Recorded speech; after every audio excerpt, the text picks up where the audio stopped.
Hello friends, our today's question x power x is equal to 256. In this question, we found out value of x square. First, we do factor of 256. So here we write 256. Now we divide 256 that number by which remainder 0 are nil. So first we divide by 2. So here we write 2.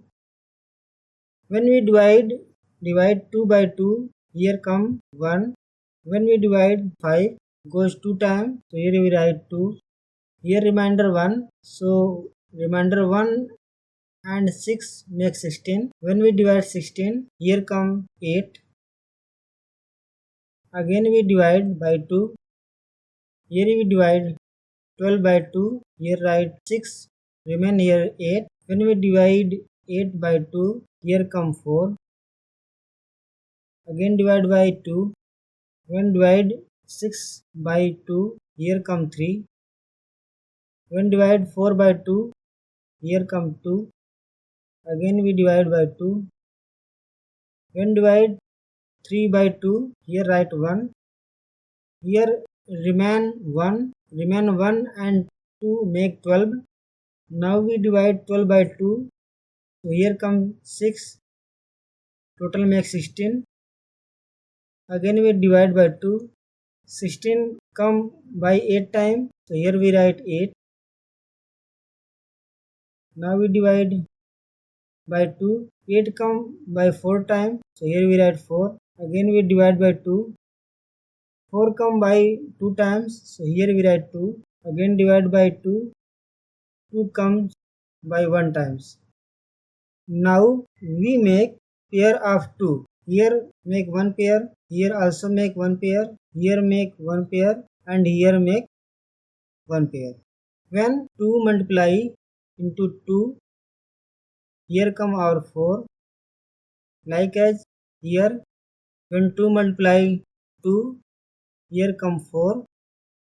Like as when 2 multiply 2, here come our 4. Here also when we multiply 2 into 2, here come our 4. Now we here write x power x is equal to 4 multiply 4 multiply 4 multiply 4, because here our 4 come 4 times. Now we here write x power x is equal to, here our 4 multiply 4 times, so here we write 4 power 4. Now look, here both are same number, x power x. Here also same number, 4 power 4. So we write here x is equal to 4. This is the value of x. Now we found out value of x square. So here we write x is equal to 4. Now we do square of both sides. So here we write x square, here also 4 square. So here we write x square is equal to, because here our 4 square, so here we write 4 multiply 4. When we multiply 4 multiply 4, our result come is equal to 16. So here we write x square is equal to 16. This is my answer. Thanks for watching.